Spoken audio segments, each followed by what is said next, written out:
Hello everyone, welcome to my channel. আজকে তোমাদের জন্য নতুন একটি লাভ স্টোরি নিয়ে আসলাম। এই লাভ স্টোরিতে আমরা দেখতে পাবো একটি বাবা যখন নিজের ছেলের বইয়ের প্রেমে পাগল হয়ে যায় আর তাকে বিয়ে করতে চায়। এতটাই পাগল হয় যে সে তার নিজের ছেলেকে মেরে ফেলার প্ল্যান করে। আর ছেলেটার এমন একটা সমস্যার কারণে মেয়েটি যখন বাধ্য হয় তাকে মারতে আর তার শ্বশুরকে বিয়ে করতে। তো মেয়েটি কি সত্যি কি তার শ্বশুরকে বিয়ে করবে নাকি বিয়ে করবে না? এই গল্পের লাভ স্টোরিটা কোথায় গিয়ে দাঁড়াবে সেটা জানতে হলে আমাদের গল্পের শেষ পর্যন্ত সাথেই থাকতে হবে। তো চলো আর দেরি না করে গল্পটা শুরু করা যাক। এই গল্পের প্রথম এপিসোডটি আমি এক্সপ্লেন করছি। গল্পের শুরুতে একটি লু ম্যানশন দেখানো হয় আর এখানে আমাদের গল্পের নায়িকা যার নাম ছিল মিশু তাকে দেখানো হয়। তার আজকে বিয়ে ছিল আর তখনই এই গল্পের হিরোকে দেখানো হয় যার নাম ছিল লুচেন। লুচেন তো পেছন থেকে মিশুকে এসে জড়িয়ে ধরে আর কিস করতে শুরু করে। মিশু তখন বলে, তুমি যেটা করছো একদম ঠিক করছো না, আমি তোমার বাবার 3 নাম্বার বউ হতে চলেছি। লুচেন তখন বলে, তুমি আমার বাবার 3 নাম্বার বউ হতে চলেছ, কিন্তু তার আগে তো তুমি আমার বউ ছিলে। মিশু তখন বলে, তোমার বাবা যে কোনো সময় উপরে চলে আসতে পারে, সে যদি আমাকে এভাবে দেখে তাহলে আমাকে মেরে ফেলবে, তুমি এখান থেকে চলে যাও। আসলে তারা দুজনে যার কথা বলছে সে হলো মিস্টার লু। আসলে মিস্টার লু হলো লুচেনের বাবা, আর লুচেনের বাবা মিস্টার লু এর সাথে মিশুর আজকে বিয়ে হতে চলেছে। আর লুচেন তো মিশুর কোনো কথা শুনে না, সে তাকে জোর করে কিস করতে থাকে। আর তখন আমরা দেখতে পাই মিস্টার লু সন্দেহজনকভাবে উপরে চলে আসে। আর তখনই আমরা 3 মাস আগের একটি ফ্ল্যাশব্যাক দেখতে পাই, যেখানে মিশু লু ম্যানশনে প্রথমবার এসেছে। তখন সে মনে মনে বলতে থাকে, লুচেন তোমার কাছ থেকে এখন আমি আমার সব প্রতিশোধ নিব। এরপরে মিশু যখন ভেতরে আসে, লুচেন তো মিশুকে দেখতে পায়। লুচেন আর মিশু একে অপরের দিকে তাকিয়ে থাকে। তখন আমরা একটি ফ্ল্যাশব্যাক দেখতে পাই, যেখানে আমরা দেখতে পাই লুচেন আর মিশু একে অপরের কাপল ছিল। তারা একে অপরকে অনেক ভালোবাসত আর তারা মিষ্টি মধুর সময় কাটাচ্ছিল।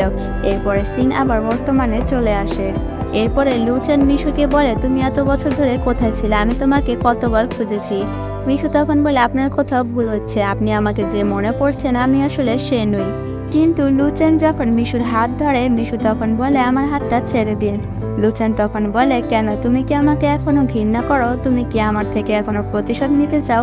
যদি তুমি প্রতিশোধ নেওয়ার জন্য নিজেকে বলিদান দিতে চাও তাহলে তুমি সরাসরি আমার কাছে আসতে পারো।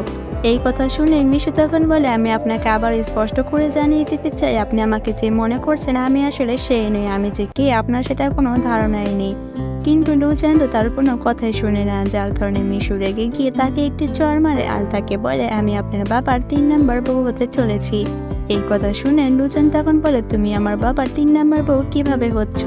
আর তখনই সেখানে লুচেনের বাবা মিস্টার লু চলে আসে। সে তো মিশুকে প্রিয়তমা বলে ডাকছিল, যেটা শুনে লুচেনের অনেক খারাপ লাগে।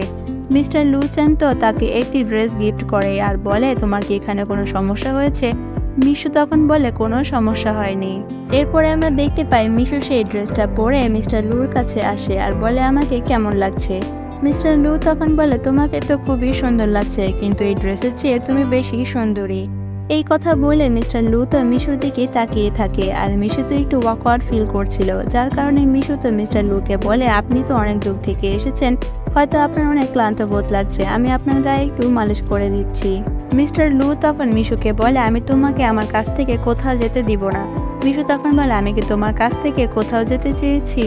আর তখনই দেখা যায় সেখানে লুচেন চলে আসে। লুচেনকে তো মিশু আড়াল থেকে দেখে ফেলে, তাকে দেখে সে তার বাবাকে কিস করার নাটক করে। আর এটা দেখে লুচেন তো ভেতরে চলে আসে আর বলে, বাবা, আমি আপনার সাথে একটি কাজের বিষয়ে কথা বলতে এসেছি। মিস্টার লু তো মিশুর সাথে তার ছেলে লুচেনের পরিচয় করিয়ে দেয় আর বলে, সে আমার 3rd নাম্বার ওয়াইফ হতে চলেছে, এর জন্য সে এখন থেকে এই পরিবারেরই সদস্য, তুমি তার সামনে যে কোনো কথাই বলতে পারো। এরপরে দেখা যায় মিশুতে লুচেনকে সুন্দর আর স্মার্ট বলে, যার কারণে লুচেন মিশুকে থ্যাঙ্কস জানায়। এরপরে আমরা দেখতে পাই তারা এখানে বিজনেসের বিষয়ে কথা বলে। আর মিস্টার লু তার ছেলে লুচেনকে বলে যে বছরের পর বছর আমাদের চেম্বার অফ কমার্স ভালোই পারফরমেন্স করছে, এর জন্য তুমি অনেক কষ্ট করছো। আর এখন আমি চাই যে তুমি জিয়াকে বিয়ে করে নাও। জিয়াকে বিয়ে করার পরে তুমি আমাদের এই কোম্পানিটা তোমার দখলে করে নিবে আর তুমি সামলাবে। এরপরে আমি অবসর হয়ে যাব। তাছাড়া আমি এটাও জানি তুমি জিয়াকে সবসময় তোমার বোন ভেবে এসেছো। যাই হোক, আমি মনে করব তুমি জিয়াকে বিয়ে করার পরে তাকে তুমি তার উপযুক্ত মর্যাদা দিবে আর তার অনুভূতি নিয়ে খেলা করবে না। সেই কথা শুনে লুচেন তার বাবাকে বলে, হ্যাঁ বাবা, আমি বুঝতে পেরেছি, আপনি অনেক দূর থেকে এসেছেন, হয়তো অনেক ক্লান্ত হয়ে আছেন, আপনি এক কাপ চা খান। লুচেন যখন তার বাবাকে চা দেয়, তার বাবা বলে মিশুকে এক কাপ চা দিতে, কারণ এখন থেকে আমরা একটি পরিবার।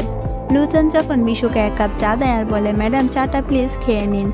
লুচেন তখন মনে মনে বলতে থাকে, খনি সবসময় অজানাই থেকে গেল। আর মিশু মনে মনে ভাবতে থাকে, লুচেন তুমি আমার বড় বোনকে মেরে ফেলেছো, এর জন্য আমি তোমাকে খুন করব। আর তোমাকে খুন করার জন্য তোমার বাবাকে আমি ব্যবহার করব। আর তখনই আমরা একটি ফ্ল্যাশব্যাক দেখতে পাই, যেখানে আমরা দেখতে পাই যে মিশুর বড় বোনকে লুচেন তো গুলি করে মেরে ফেলেছে। আর এরই সাথে এই গল্পের প্রথম এপিসোডটি এখানেই শেষ হয়ে যায়। দ্বিতীয় পার্টি কে নিচে কমেন্ট করে জানাও।